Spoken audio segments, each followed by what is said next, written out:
Assalamualaikum warahmatullahi wabarakatuh.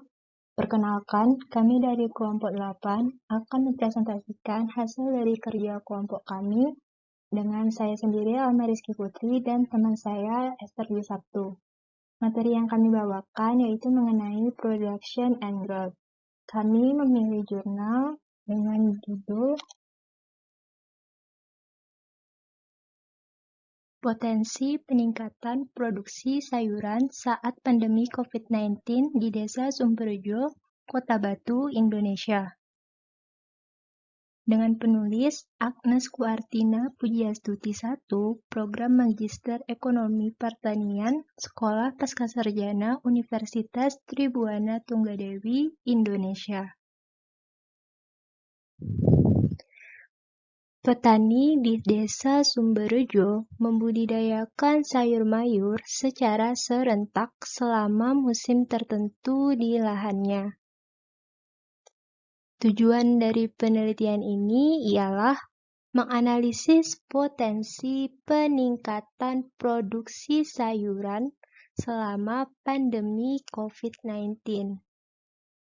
Data yang dikumpulkan dari 45 petani yang dipilih secara acak dianalisis menggunakan fungsi produksi Kopdoklas.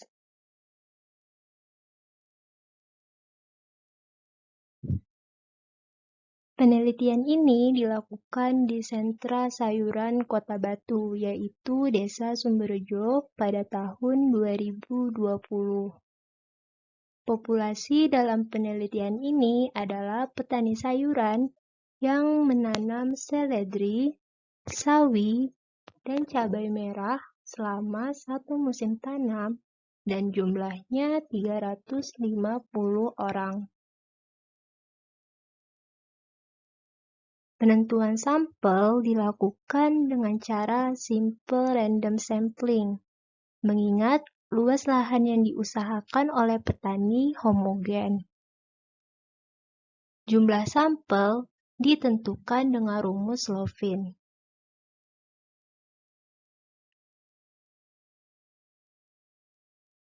Selanjutnya ada tahap pengumpulan data.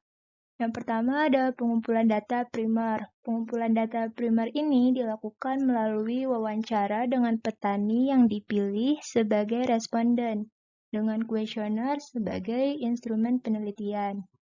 Jumlah responden adalah 45 petani. Jumlah ini melebihi batas sampel minimum dimaksudkan sebagai pencegahan jika petani tidak bersedia melakukan wawancara. Kemudian ada cross-check data, dilakukan melalui observasi untuk mendapatkan data yang valid. Dan ada pengumpulan data sekunder dilakukan dengan metode dokumentasi, yaitu artikel penelitian, dokumen dari Badan Pusat Statistik, dan Kementerian Pertanian.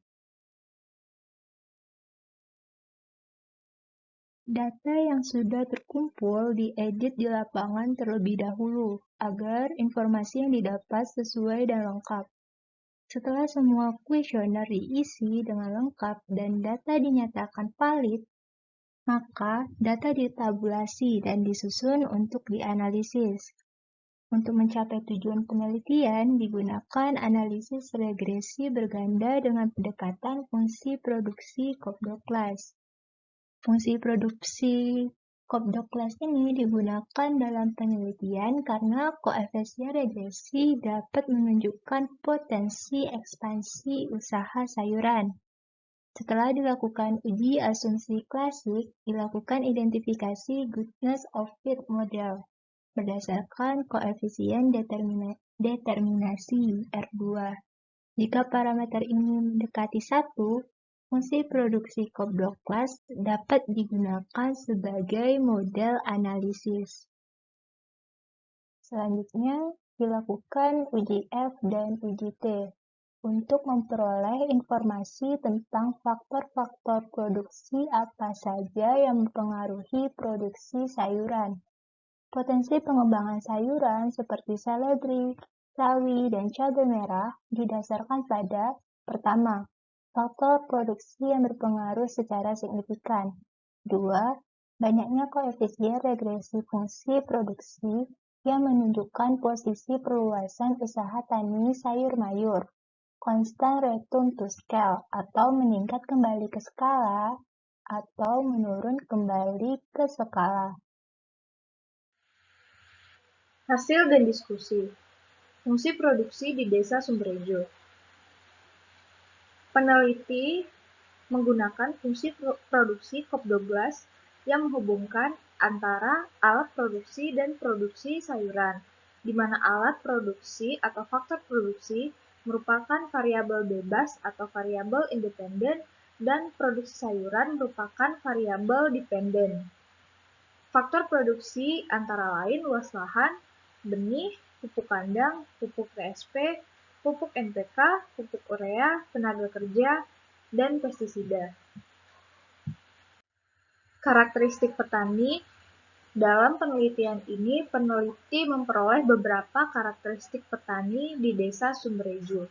Yang pertama, usia, yaitu 89% petani berada pada usia produktif, yaitu di atas 15 tahun. Kemudian untuk jenjang pendidikan, 98% petani menamatkan wajib belajar 9 tahun, atau setara dengan SMP. Kemudian jenis kelamin masih didominasi oleh laki-laki, yaitu di mana 87% petani berjenis kelamin laki-laki. Kemudian anggota keluarga, di mana sangat besar atau 91% dari sampel petani menanggung keluarga yang beranggotakan 3-6 orang. Sementara itu, luas lahan yang diolah oleh petani terbilang kecil, yaitu kurang dari 0,6 hektar. Sementara itu, status kepemilikan lahan yang diolah oleh petani sebagian besar, yaitu sebanyak 64%, merupakan sewa guna usaha atau leasing. Kemudian ketika peneliti melakukan olah data dan statistika, ditemukan bahwa model fungsi COP12 tidak melanggar asumsi klasik. Maka selanjutnya adalah mengidentifikasi input yang mempengaruhi hasil sayuran. Hasil analisis. Ketika model telah berhasil diolah dan ditemukan bahwa hasil analisis menunjukkan bahwa faktor produksi, yaitu luas lahan, benih, pupuk kandang, pupuk TSP, pupuk NPK, pupuk urea, tenaga kerja, dan pestisida memang memiliki pengaruh yang nyata terhadap produksi sayuran. Akan tetapi tidak semua dari faktor produksi tersebut yang mempengaruhi hasil produksi sayuran itu bervariasi menurut jenisnya. Contohnya seperti lahan yang cenderung kurang bervariasi. Hasil analisis selanjutnya yang menghubungkan antara masing-masing faktor produksi terhadap produksi sayuran. Yang pertama, luas lahan berpengaruh sangat nyata dan positif terhadap produksi seledri, sawi, dan cabai merah. Hal ini berimplikasi petani memang harus memperluas lahan untuk mempengaruhi besarnya hasil produksi sayuran. Yang kedua, benih tidak berpengaruh nyata terhadap produksi seledri dan sawi, tetapi berpengaruh nyata terhadap cabai merah. Hal ini berarti petani sebaiknya sangat memperhatikan benih yang digunakan untuk menanam cabai merah agar menghasilkan produksi yang lebih besar. Yang ketiga, pengaruh pupuk tidak signifikan terhadap hasil sayuran. Hal ini berarti petani lebih baik memfokuskan atau meningkatkan faktor-faktor lain yang berpengaruh signifikan terhadap hasil sayuran. Yang keempat, tenaga kerja berpengaruh signifikan ke arah yang berbeda terhadap produksi seledri, yaitu secara positif, dan pakcoy, yaitu secara negatif, tetapi tidak berpengaruh signifikan terhadap cabai merah. Maka dari itu, dalam proses produksi seledri, sebaiknya petani mempekerjakan tenaga kerja lebih banyak, juga intervensi yang lebih banyak terhadap proses penanaman seledri itu sendiri dibandingkan dengan pakcoy, di mana pakcoy sebaiknya petani mengurangi tenaga kerja atau mengurangi intervensi terhadap proses pertumbuhan pakcoy untuk menghasilkan pakcoy yang lebih banyak. Akan tetapi, untuk cabai merah sendiri, tenaga kerja tidak memiliki pengaruh yang begitu signifikan terhadap hasil produksi cabai merah itu sendiri. Kemudian, pestisida. Pestisida hanya berpengaruh signifikan dan positif terhadap seledri, sedangkan untuk sawi dan cabai merah tidak berpengaruh signifikan. Maka sebaiknya petani menyediakan pestisida terhadap seledri dan sawi dan cabai merah mungkin dapat dikurangi. Potensi peningkatan produksi sayuran saat pandemi. Jadi, penelitian yang dilakukan oleh peneliti itu dilakukan pada saat awal pandemi COVID-19, yaitu sekitar Februari 2020.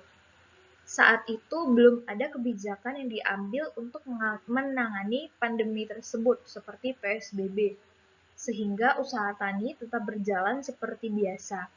Akan tetapi, pada masa panen raya, beberapa kebijakan telah diterapkan, sehingga untuk meninjau potensi peningkatan produksi sayuran saat pandemi COVID-19, dibutuhkan return to scale atau skala kembali untuk masing-masing jenis sayuran yang diperoleh dari model produksi Cobb Douglas. Kesimpulannya, beberapa faktor produksi seperti luas lahan memang sangat berpengaruh signifikan terhadap produksi sayuran. Akan tetapi seperti biji, pupuk kandang, dan tenaga kerja, terdapat beberapa atau secara parsial memiliki pengaruh yang signifikan terhadap sayuran dan sebagian lagi tidak memiliki pengaruh yang signifikan. Seperti biji tidak berpengaruh terhadap produksi seledri dan sawi, akan tetapi berpengaruh nyata terhadap cabai merah. Kemudian untuk pupuk, semua jenis pupuk, baik pupuk kandang, TSP, urea, dan NPK, tidak berpengaruh nyata terhadap produksi sayuran. Dan tenaga kerja berpengaruh signifikan terhadap seledri dan sawi, tetapi tidak berpengaruh signifikan terhadap cabai merah. Dan untuk pestisida hanya berpengaruh atau memiliki pengaruh yang positif terhadap produksi seledri dan tidak signifikan terhadap produksi sawi dan cabai merah. Dari penelitian yang dilakukan, peneliti memperoleh bahwa return to scale untuk masing-masing sayuran adalah seledri 1,367, sawi sebesar 1,786, dan cabai merah sebesar 1,522. Artinya, petani masih dapat meningkatkan hasil produksinya selama masa pandemi COVID-19.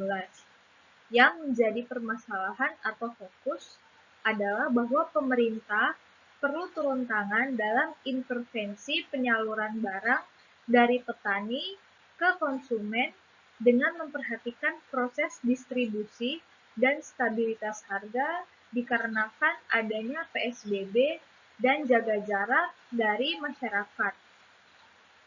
Sekian dan terima kasih untuk perhatiannya. Saya dan Alma mohon maaf atas kesalahan yang terjadi dalam presentasi ini. Sehat selalu. Berikut referensi jurnal yang kami peroleh.